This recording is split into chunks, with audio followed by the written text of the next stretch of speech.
yeah, I've never been in that situation where I actually like, you know, no, it was more like, okay, I'm gonna be caught. Like, okay, shove it here. We're good. Nobody knows.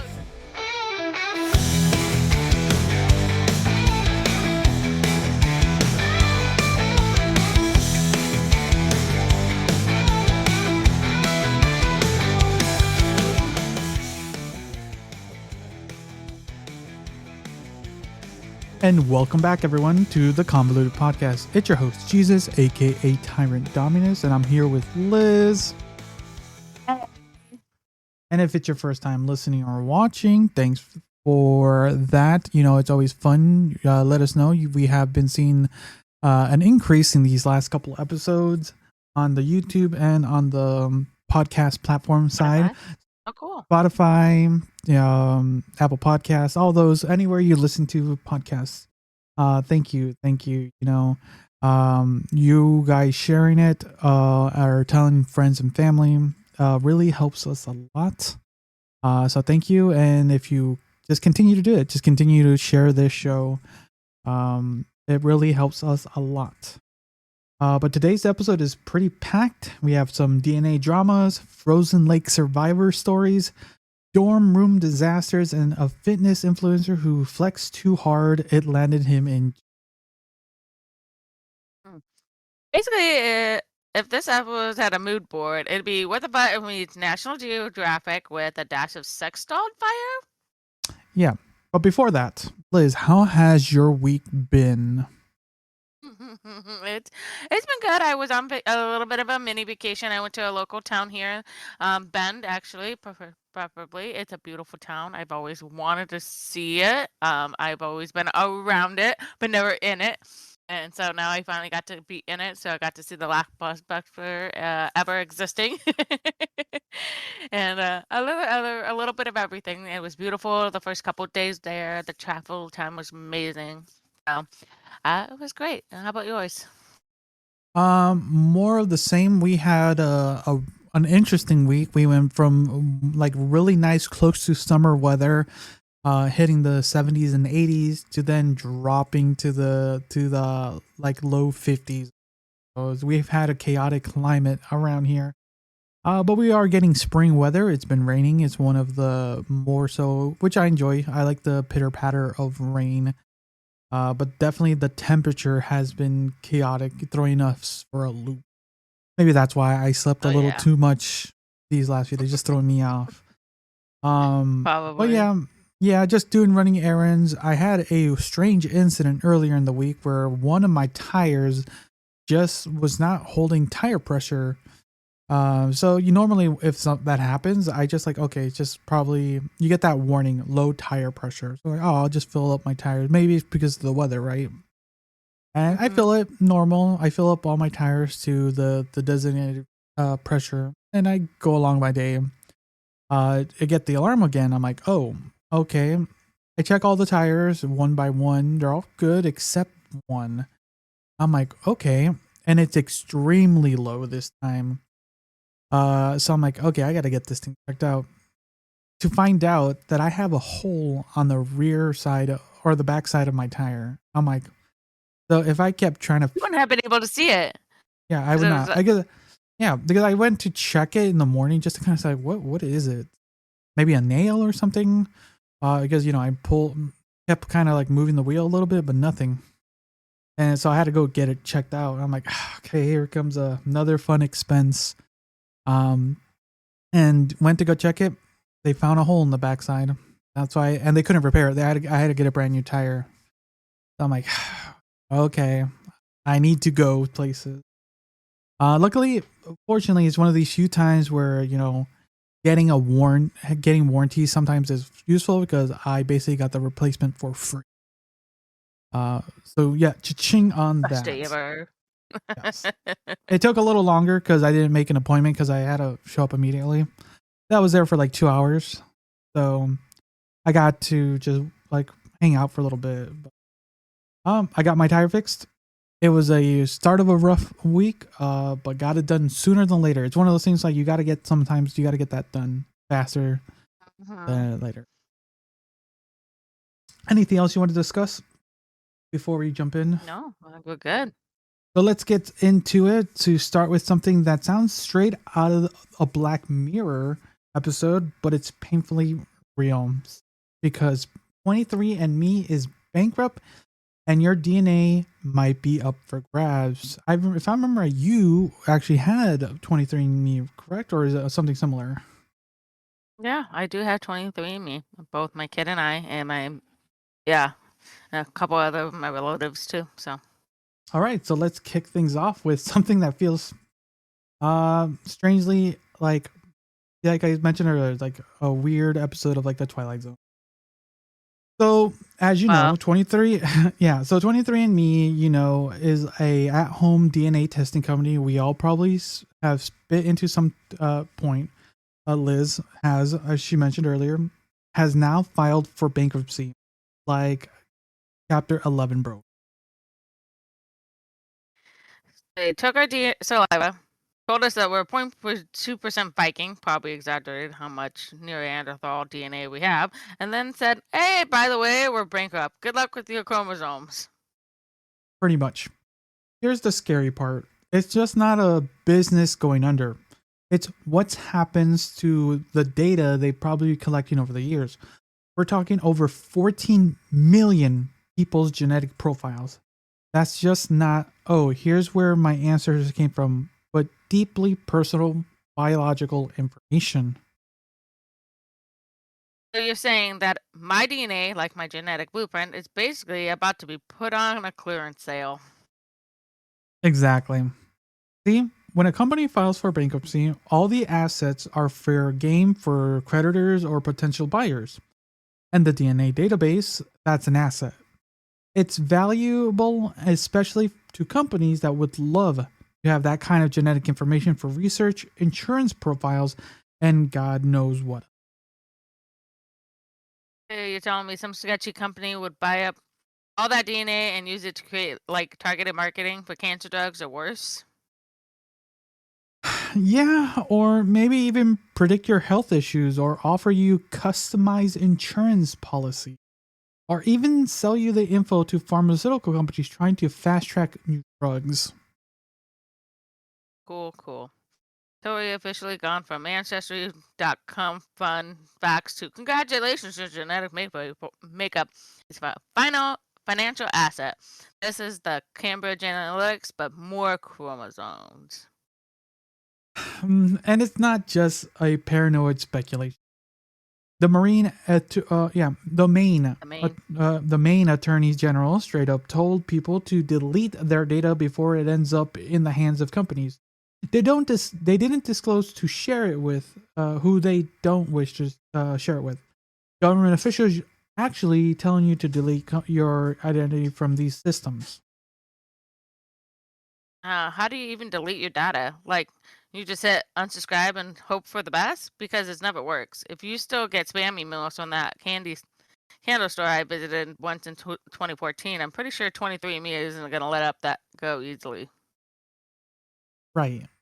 The process is supposedly buried under layers of privacy settings. And even if you manage to hit the right button, there's no guarantee your data is really gone.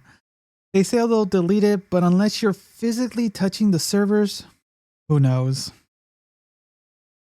And there's a thing. Your DNA is like a password. You can't change. If your genetic data gets leaked, so you can't just reset it. It's you forever. And here's I thought the worst case scenario, finding out that, you were 1.5% French. Now you got to worry about your entire genetic blueprint being sold off like an Amazon's warehouse overstock. Pretty much, it raises a whole question about data ownership. Who holds your genetic code once you handed it over? Because 23andMe's privacy policies were built for business as usual, not corporate implosion. It's like if you give someone a copy of your house keys and then you go bankrupt, does the new owner just keep your keys? Oh, wait, does that make your DNA the equivalent of biological house keys? Yeah, it's not like we're ever fully aware what's we're signing up for. People are just curious about their ancestry, or maybe checking their genetic disposition for disease.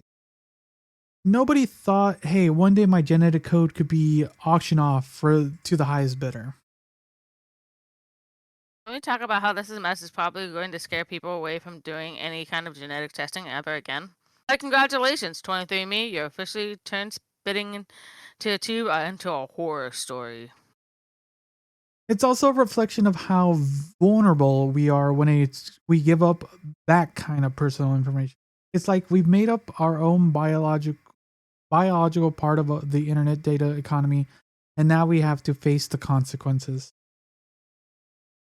And I bet the actual consequences are coming in form of lawsuits and congressional hearings where politicians try to understand DNA like it's just Wi-Fi with better coverage.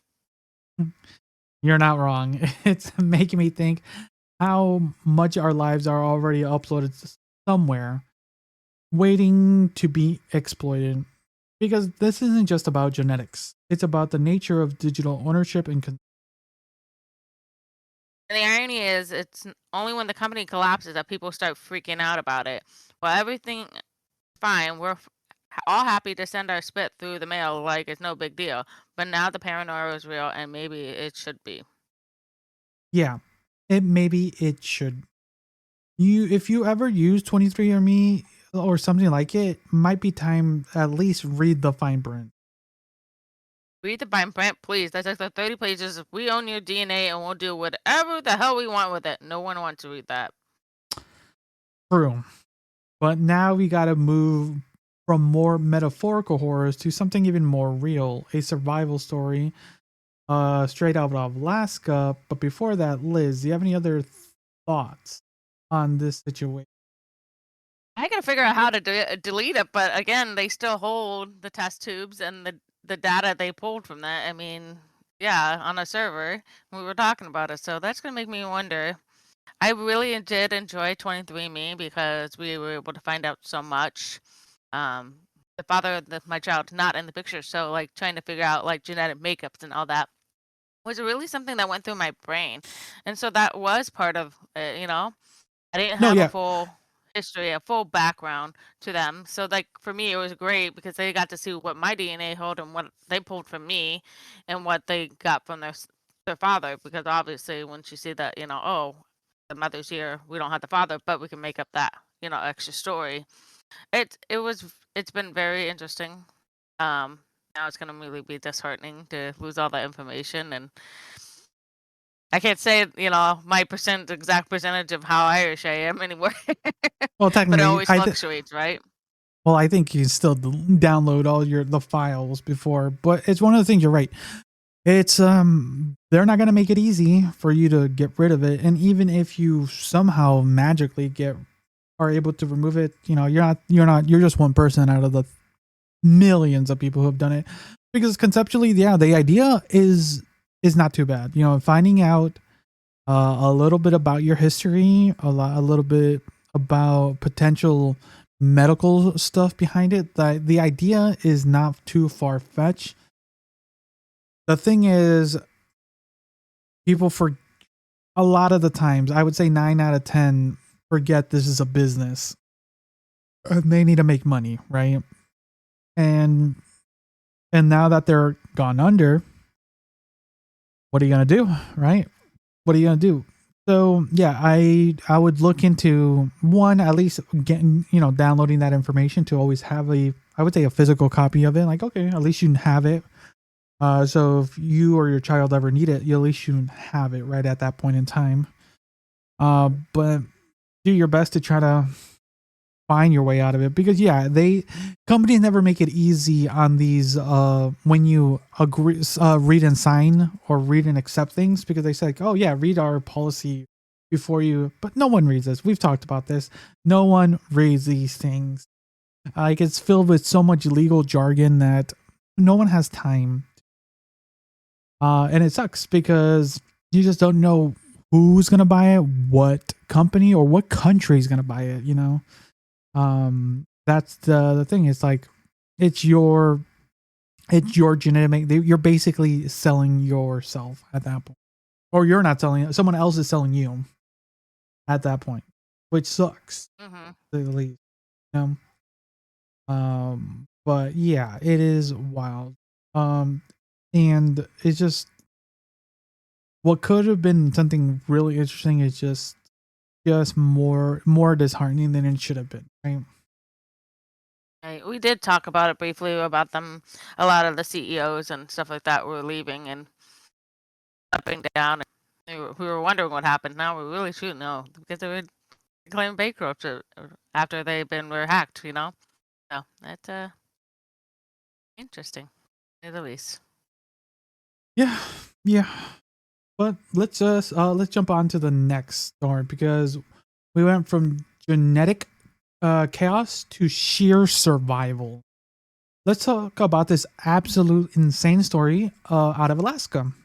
A small plane crashed into a frozen lake in the middle of nowhere, and somehow the pilot and his two young daughters survived 12 hours clinging to the wing of their drowned plane in sub-zero temperature.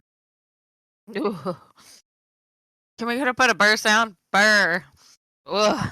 12 hours on a metal wing in Alaska, when the air itself is basically trying to kill you. Dude, I barely survive when my apartment's heating goes down for an hour. And not only are they fighting the cold, but the plane went down into a frozen lake. That's actually had to that they actually had to scramble onto the wing to avoid drowning, hypothermia, and if you ever touched cold metal, you know it's like instant frostbite mode. Yeah. It reminds you of like sticking that tongue to the pole. So the reports all painted the same terrifying picture. The pilot, along with his two daughters, ages 8 and 12, were making a routine trip when the plane suddenly lost power and crash landed onto the frozen lake. And instead of just waiting to die, the dad got them out of the sinking plane onto the wing and tried to keep them warm with whatever they had on hand. And it's pure instinct kicking in. I love how every article is like miraculously survived. Nah, this is not a miracle. That's some hardcore survival skills and straight up human determination. Exactly. And here's what even gets crazier. According to CBS News report, they were only found because flight planned, they filed a distress beacon that helps search and rescue teams pinpoint their location. See, people always underestimate the power of a damn flight plan. It's like, hey, it's just paperwork. No, it's literally saves your ass when the sky decides to flip you like you the bird. Yeah, and the description of how they were found is haunting. The CBS News piece said they were found clinging to the wing, stoked but alive. That visual alone, just kids wrapped around their dad on a freezing plane wing and everything just hanging by a thread. It's both heartbreaking and incredibly powerful. Not that just physical endurance, it's a mental game, right? You got your kids with you. They're crying, freezing, terrified, and you just got to keep them calm. How? Just how do you do that? Even do that? Yeah, and keeping calm is half the battle. The other part is making quick, smart decision when your brain's on the verge of shutting down from the cold. And of course, fighting the mental breakdown that would hit most people in that scenario. I mean, the sheer fact that they kept his daughter's spirits up while they were basically trying not to become human popsicles is insane. I lose my mind if I can't find a charger and my phone's at 5%. What's fascinating to me is the contrast between the previous topic and this one. We talked about how people are freaking out over losing control of their digital selves with the 23andMe bankruptcy.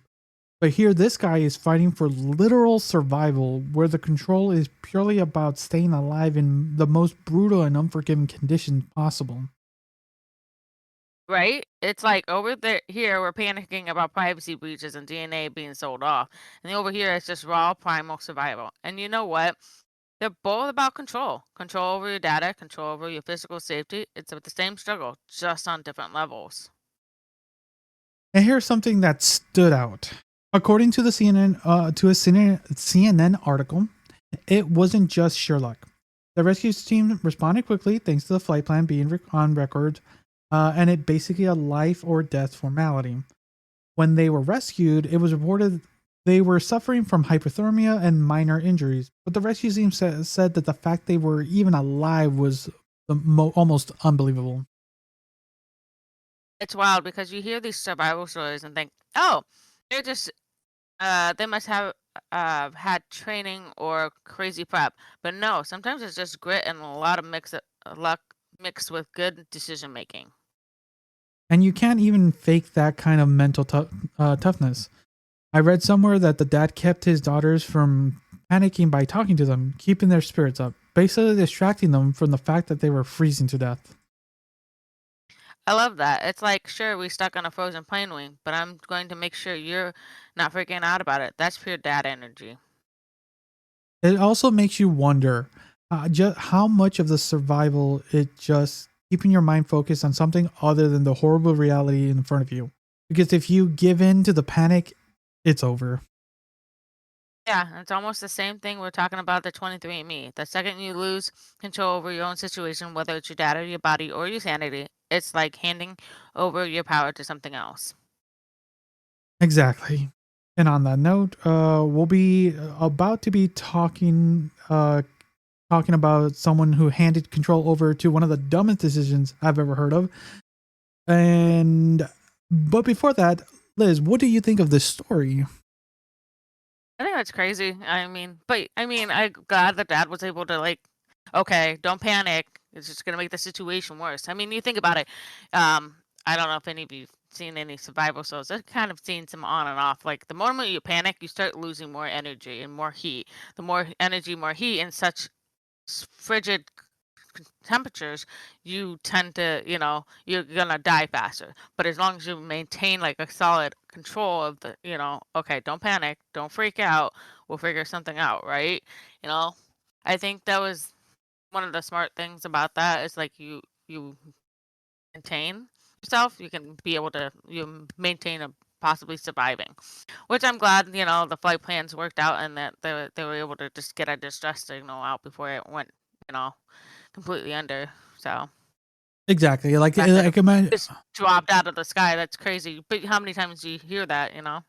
these days, yeah. Well, that's mostly bigger planes, but we probably there's probably accidents that happen all the time that we just never hear of.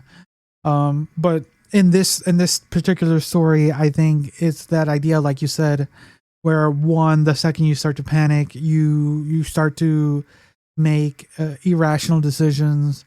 You start to panic, and you just lose control, like we've mentioned before, and that is a situation you want to be in, more so as a parent when you are taking care of two children in such a dire situation. So definitely a moment that most people think might happen to them actually happened to this father and daughters.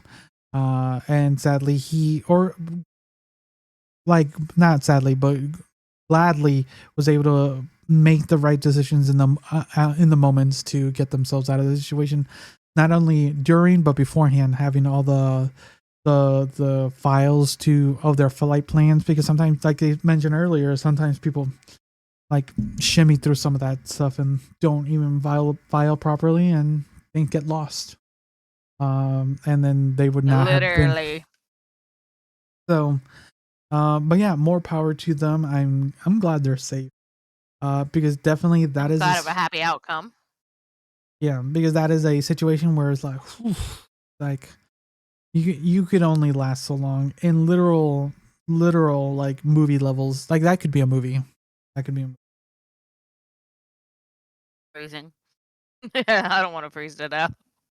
Or I got blanket already wrapped around my legs. So cold. All right. So we've gone from survival stories to straight up insanity. Because what's life without a little chaos, right? A lot of chaos. And let's be real, this one's pure, unfiltered chaos with a side of fire and shame. So, we're going to be talking about a college student in China who literally tried to burn his inflatable girlfriend to hide it from his roommate. Implant. Oh God. Yeah, no, of Okay, course, I was like, wait a minute. I had to read no, that too. no, it's an inflatable girlfriend.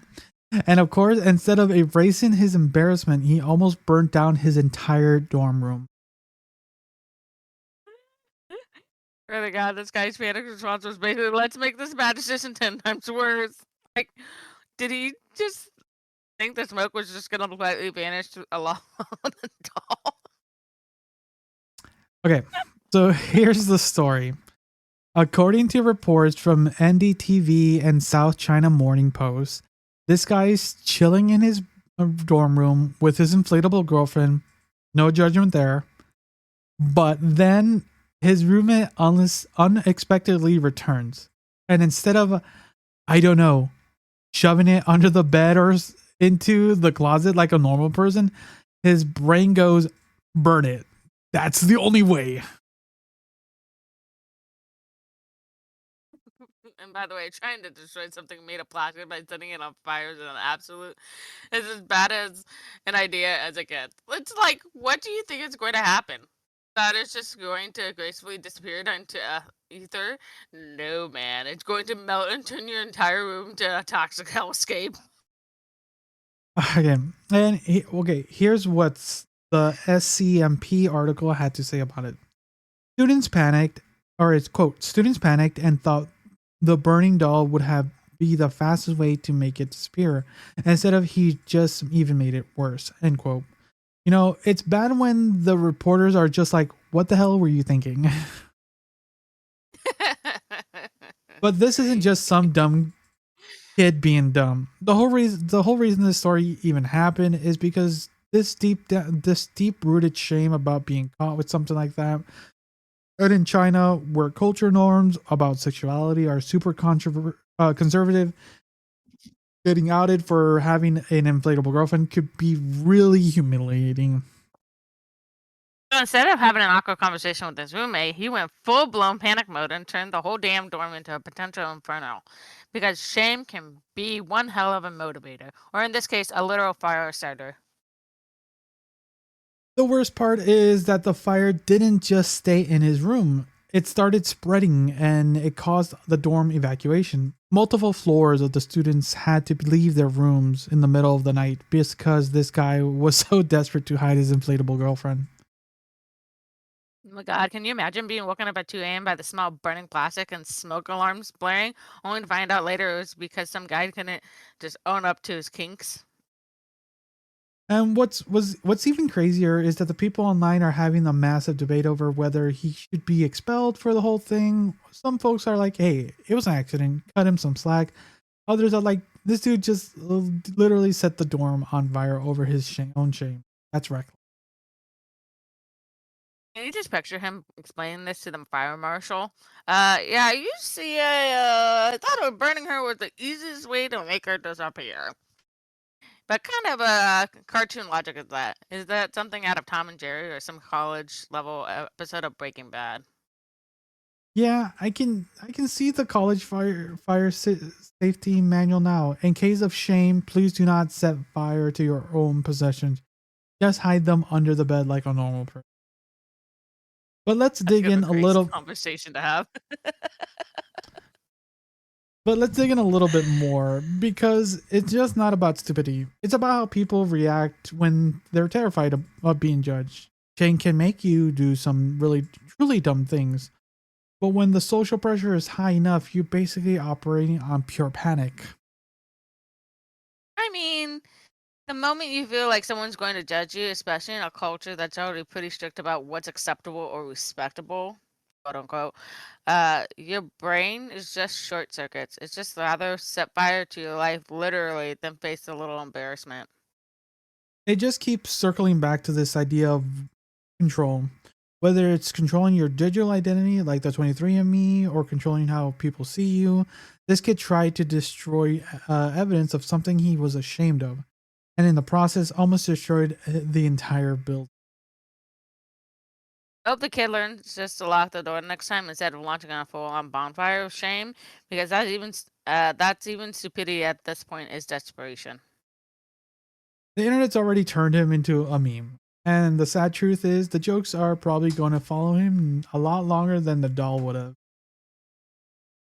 From the fire hazards to social media hazards, you're just surrounded by stupidity. And speaking of stupidity, next up we're diving into the wonderful world of alpha male influencers who think they're untouchable until they end up in jail.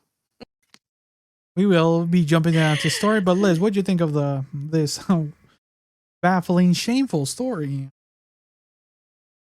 I get it, but at the same time, like, oh my god, I know as a college student being woken up at like 2, 3 o'clock in the morning because somebody decided to make some popcorn and burn it. Dude, that was the worst wake up call on the point, especially in college when you weren't getting enough sleep as it is because you're stressing about exams and all that crap and papers. Dude, how many people we pissed off in that dorm alone?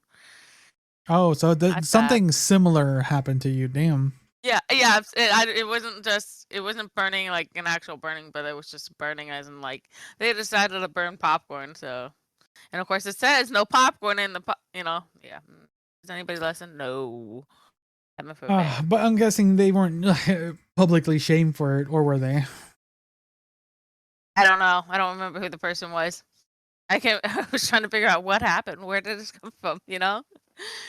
But then getting back to the general situation of him just being put in this moment where you had to hide things. Yeah. He could have just hid the inflatable dog. But have you never been in a situation where you're like in a panic to hide something or something to just a thing to, oh my, you're about to get caught or something? Yeah, it was very simple. Hide it in the closet, under a bed, in the bed, cover it with some blankets or pillows, and call it a good. Like, yeah, I got a girl on here. Leave me alone. How easy is that? Throw the covers on the doll. The doll. Yeah, because you can kind of do that. I'm trying to remember a moment where I had to just like you're caught in that predicament of like, oh, you're about to get caught in something. You just gotta like hide, right? And definitely I've been in situations where it's gotten to the best way to put it, desperate separation means desperate measures, right? But I don't think I've ever gotten to that point where I had to start a fire, basically, or figuratively start a fire. Yeah. I've never been in that situation where I actually like, oof, No, it was more like, okay, I'm gonna be caught. Like, okay, shove it here. We're good. Nobody knows. Nobody knows. Act normal. Act normal. What you doing? Nothing. And still make it look like you're doing something. That's the other dumb thing. Like, you still get caught for some stupid one way or another, right? But yeah, it's luckily from the more I've been looking into this, it seems like uh very few people are gonna know the name of this dude. Probably someone will, but it seems like it's staying within their community. Since they don't really do a lot of the public stuff because they don't want to put any more shame because they are very, like I said, they're very conservative society, so they are not gonna basically showboating their like arson here at this point. Definitely the idea of should he get expelled? That's the other question. Like, did this guy get expelled, or was it just an accident? Because that's a big thing. Well, how much damage was done? I mean, think about it. I know that I don't know. Some universities do have insurance policies for that kind of crap, but how expensive was it? Was it enough to? Was it a simple smoke damage, or was it like a fire, like this a structurally unsafe kind of fire? True. So I That's the guess other. the question is, it really has to play that part too. Like, okay, this guy, what's the likelihood of him happening again? What's the likelihood of, it's just a lot of moving variables. I don't know if he should be expelled, but I think there should be probably some reprimand of some sort. You don't just Some disciplinary action. short circuit and deciding that, like, boom, like I'm gonna go set something on fire because I'm freaking out. Yep. And probably everyone on campus knows as the guy who burned his inflatable girlfriend. So that's more than enough shame. Okay. So we've covered genetic data chaos, insane survival stories, and a fire-based panic attack. Now let's move into something that feels like a universe way of serving a tall, cold glass of karma. Ooh, I love karma stories, especially when they involve self-proclaimed alpha males, proving exactly what they're posturing. Who are a disaster of the day? The honor goes to Wes Watson. I think that's how you pronounce his name, right? Wes Watson. I'm assuming that sounds like about Yes. right. You know the former convict who bullied I guess so. a former convict who built a massive social media following, selling his hardcore, ultra disciplined, "I'm the toughest guy you'll ever meet" brand. He's the guy who made a career out of yelling motivational speeches at the camera about discipline, dominance, and all that toxic alpha male nonsense. Oh, yes, dude that acts like he's one bad day away from challenging a grizzly bear to a cage match. So what happened? Did he finally find a bear that he punched back? So pretty much, turns out the only thing that can hit back was the law. According to the reports, Watson got into a physical altercation at a nightclub in Miami and ended up punching a bouncer in the face. Oh, let me guess. His followers are already coming with excuses for, like, oh, he was just asserting his dominance. Classic alpha behavior. Actually, they definitely are. But here's the kicker: this isn't some minor scuffle. He's been hit with felony battery charges, and if he gets convicted, he can oh wow, he can be looking up to 25 years in prison. Damn. It's wow, it is hilariously and sad at the same time, but his entire persona is about control. Keeping your emotions in check, never showing weakness, and always being in command of yourself and your surroundings. But one bad night at a nightclub just torched all that. Exactly. It's like someone's watching somebody's brand implode in real time. I mean, this whole shtick is supposedly about mental discipline, and yet here he is throwing punches because his ego couldn't handle whatever slight he thought he was received. And here's what makes things even worse. One of the articles quoted a former follower who said, quote, "He's always told us to be in control of our emotions. Now it's clear he was just faking it," end quote. That's what happens when you build up an empire on ego. Sooner or later, it collapses because the foundation was built on bullshit. And here's the thing about Wes Watson. Well, part of his appeal was his "I'm successful because I'm tough" narrative. But when you look at his actual net worth, a lot of it seems to be inflated. It's a promotional deals, overpriced coaching programs. This this constant hustle of convincing his followers that he's richer than more successful than he actually is. Basically a walking pyramid scheme with muscles. And the saddest part, people bought into it because they were already believing that being tough was the answer to all their problems. Exactly. It's a classic internet guru trick, selling an image of success with the most smoke and mirrors. What's wild is how loyal his fans are. Even now, people are defending him, saying he was being targeted or misunderstood. But dude, he punched a bouncer in the face. What's actually fascinating? The whole male it's just about a physical toughness. It's about projecting this image of being untouchable. When reality hits, when it does so, you're just a dude with anger issues. The whole thing falls apart. Right. So it's not just Wes Watson. We've seen this happen with other so-called alpha influencers. It's the same pattern: preach control, act like you're better than anyone else, and then absolutely crumble the second your facade will be challenged. Yeah, these guys create these characters of masculinity that it's impossible to actually live up to. And when they don't maintain it, the mask slips. The followers either turn on them or worse, double down because they're invested into the fantasy. I guarantee you, we're going to see him post some pathetic apologies video soon. Something like, I failed my followers, but I'm stronger for it. I'm just being real. He's probably recording it from some cheap hotel room after being bailed out.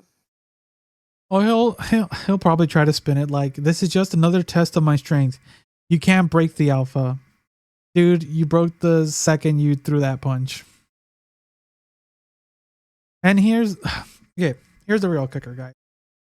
This whole mess ties back to the theme of we've been talking about through this episode: control. Surprisingly, right?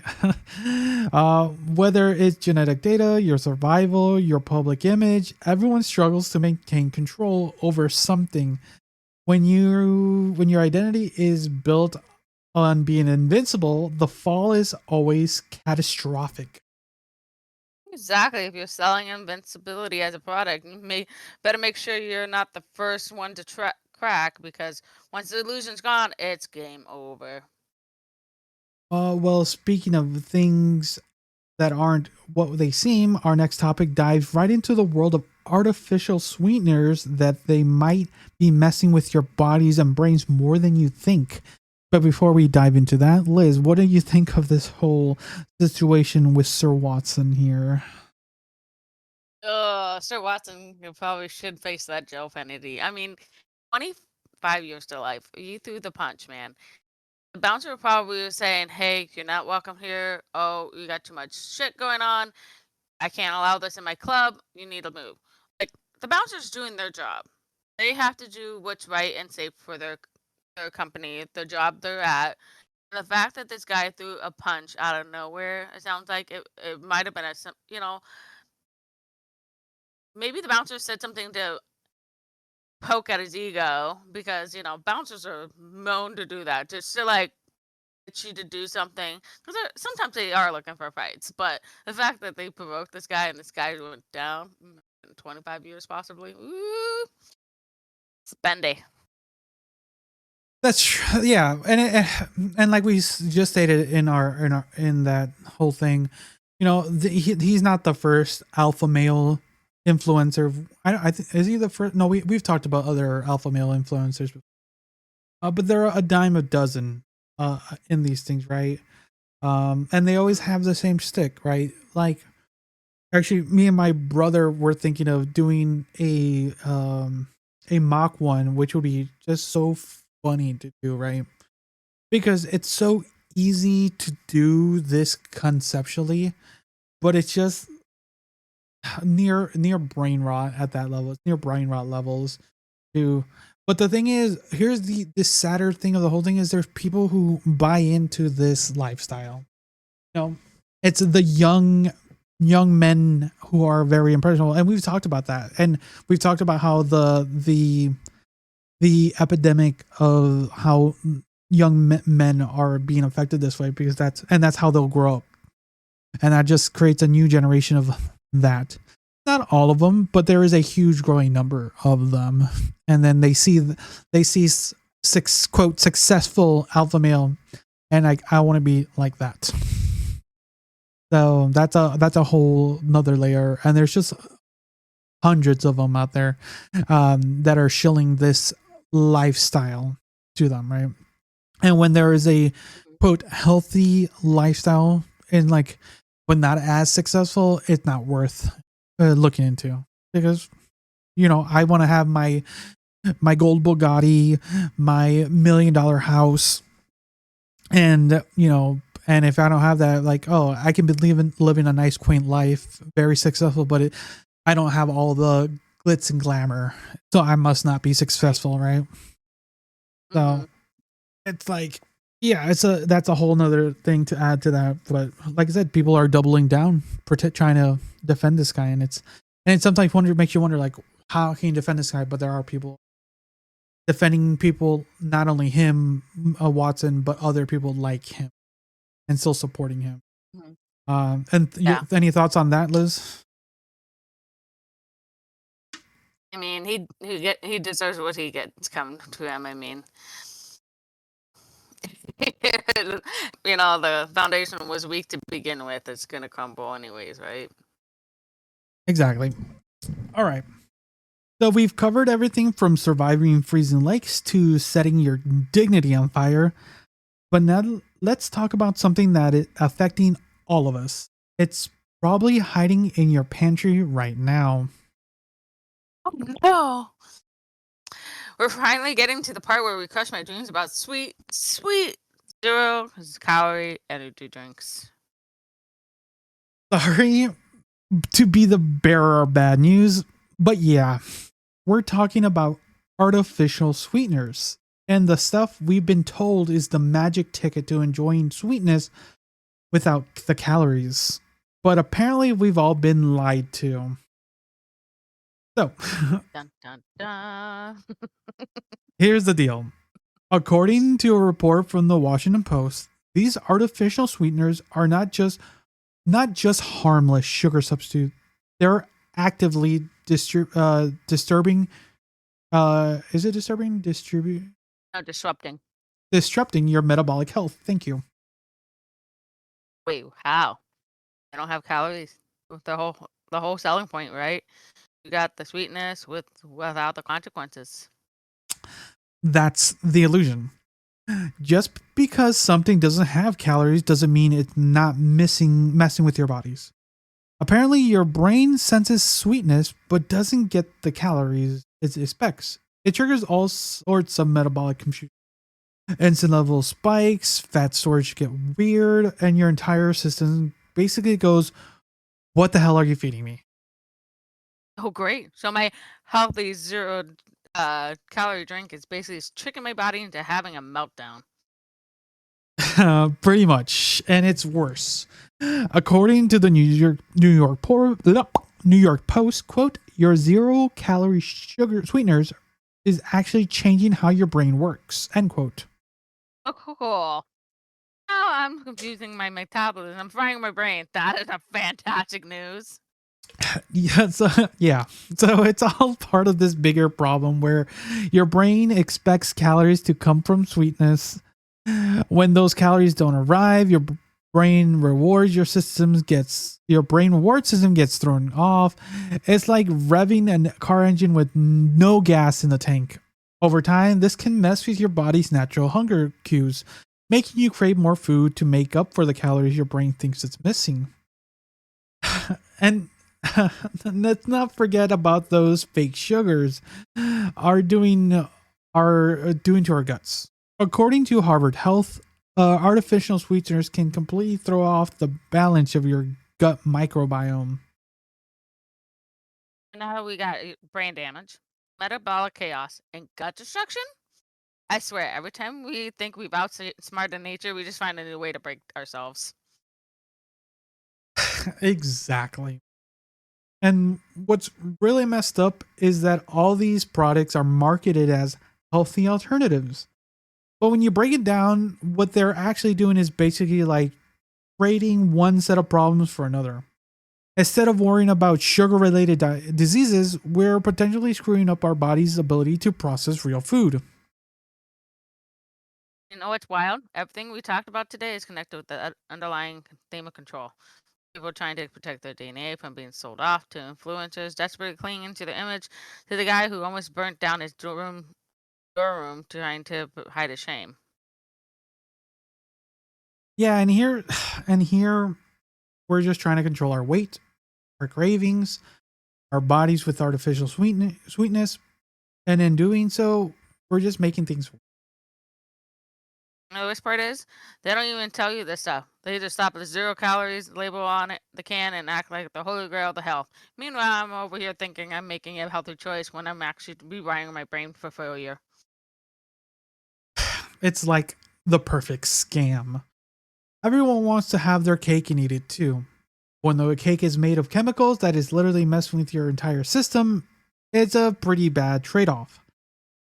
And what's so terrifying about all this? Whether it's your DNA, your personal persona, or your fake sugar you're putting into your coffee, everyone's trying to control some aspect of themselves. And every time we try to hack the system, we end up losing control instead. Basically, we're all walking around with this false sense of control, and the second it breaks, we're left trying to figure out why everything feels wrong. It just proves how vulnerable we really are when we hand over control to systems that don't care about us. I guess I'm to throw out half my kitchen then. Thanks for ruining 0-calorie sweetness for me. Well, don't blame me, okay? Blame the marketing gurus who made us believe that we could cheat the system. The system always wins, huh? Whether it's your metabolism or your private, one big illusion of control. And there's one big thing this episode has proven. That is one more way we try to control, the more chaotic it gets. Here's to embracing chaos then. And maybe just going back to regular sugar because clearly the alternatives are a nightmare. Oh, do you really think so, Liz? So what do you think of this whole fake sugar fiasco? Because I never once thought about it. I've heard things in the mix. But I don't drink a lot of 0-calorie sweeteners. I have 0-calorie, all 0-calorie. Like my Zevias, they're all zeros, right? But I know I'm having sugar from my ciders, my kombucha. I know those are true sugars in there, because you have to. That's how you get it to ferment. But yeah, or I avoid the things that doesn't have any sugar in it. So, I'm trying to look at my shit that I'm drinking right now. 0 should hopefully be 0. It's just water, but then again, what is it made with? Zevia. Yeah, artificial sweeteners, basically what I'm looking for. There's natural flavor, but native flavors you never know these days. Right. But still, it's wild because conceptually the idea, right? The idea of 0 sugar, 0 calories, and all of these things to help be quote healthy. I personally have been in that mindset for probably almost a decade. Probably almost a decade now. Oh, okay. Yeah. I think of your diet. That's what I was thinking about. Wait, what? Can you read that? Again. I thought I was thinking about your diet because you guys are on a diet scheme right now. Oh, that too. But I'm. Yeah. Oh no, I'm already on in that.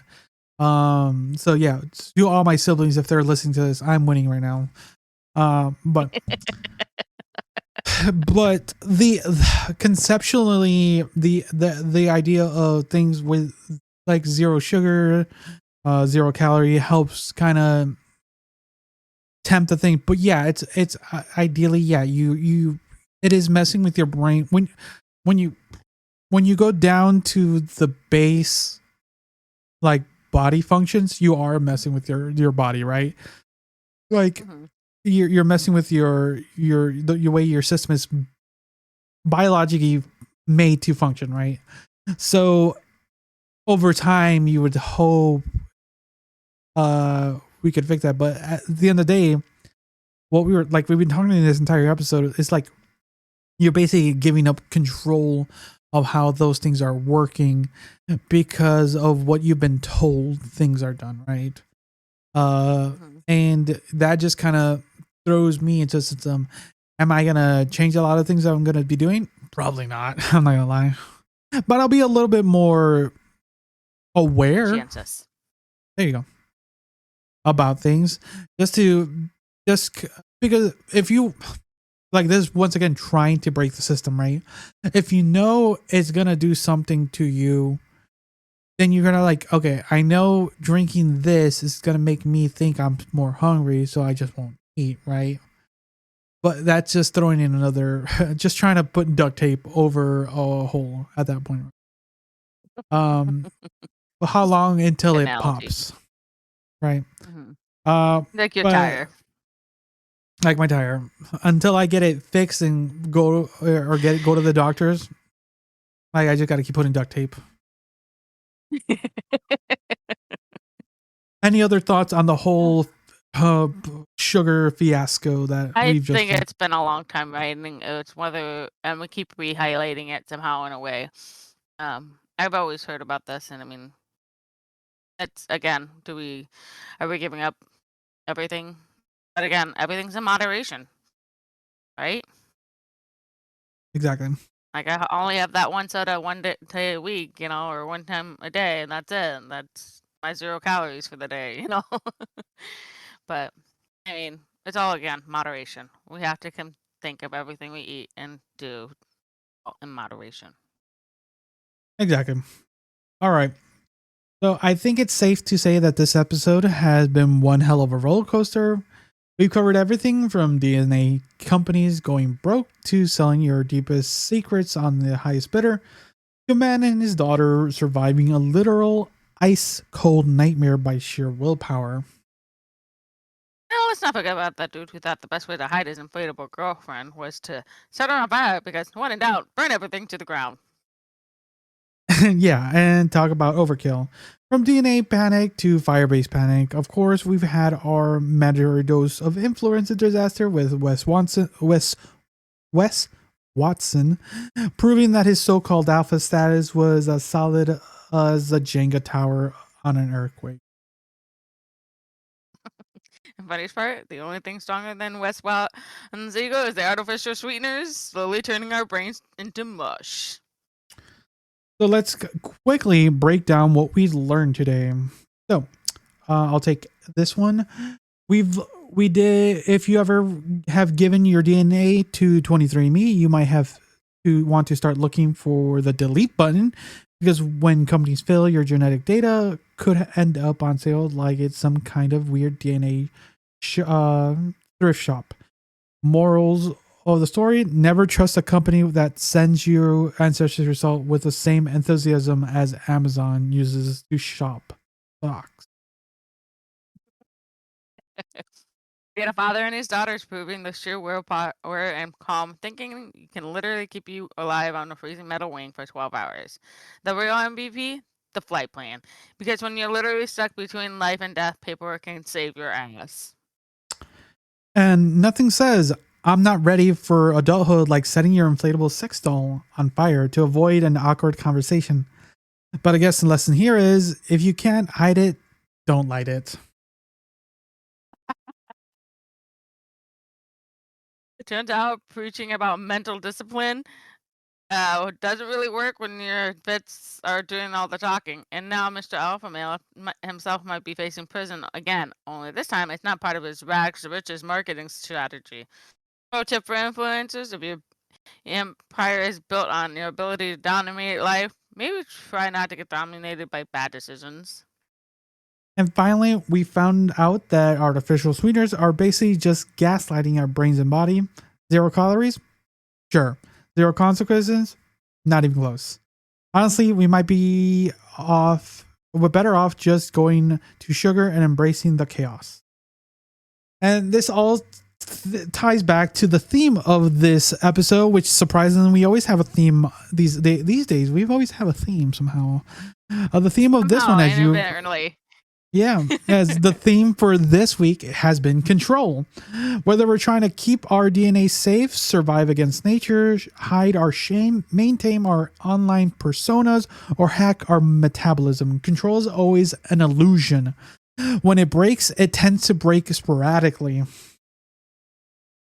And the funniest part, the more we try to control things, the messier everything gets. It's like we're all one bad decision away from setting our lives on fire or getting played by corporate greed. Or, end up on a frozen plane wing clinging to survival. Honestly, the only thing I'm clinging to at this point is the idea that real sugar might be the lesser evil. All right, everyone. Thank you again for listening or watching this episode of the podcast. Thank you, Liz, for joining me. It's been a wild one, right? It's a wild one. I hope we don't lose control like we have before. But yeah, and for those who are wondering, we are working. We did discuss that there is a book club thing with, what was the name of Bonus the come book? in, but we Yeah, got sidetracked. we got a little sidetracked. We lost control a little. Our schedules had not lined up. What was the? Oh my God, what was the name of the book? The Morning Dairy. Glory Milking Farm. There we go. Morning Glory Milking Farms. We will have that ready. I'm still, Liz already finished the book. I'm a little over halfway with the book. I don't know if Liz, are you rereading it with some notes, or I don't know what you're doing? Not yet, but I have been mentally going through some ideas in my head, so I haven't Okay. completely ignored it. Yeah, Liz is working on it. This is her project, so she's working on it. And I'm trying to finish the book. I think we might. We haven't finished discussing, but we might have it for next week's bonus or the week after. We'll let you guys know. It'll pop up in the feed. So keep an eye out for bonus episodes in the near future. Hopefully I'll be done reading by the time Liz finishes her prep work. But look forward to that for Morning Glory's Milking Farms book club. We still haven't come up with the name for the book club yet, but we'll figure that out and go from there. That's a whole other thing. But once again, that is for the future. For now, thank you for listening and watching. Don't forget to share this on social media. Tell a friend, tell a family member if you liked it, they might like it. Liz, any other thoughts here? On our social medias, we always have some fun adventure going on. Not a 10-hour nap like Mr. Here. I needed it. For some reason, I needed it. All right, everyone. Thanks again for listening or watching. Until next time. See ya. Bye.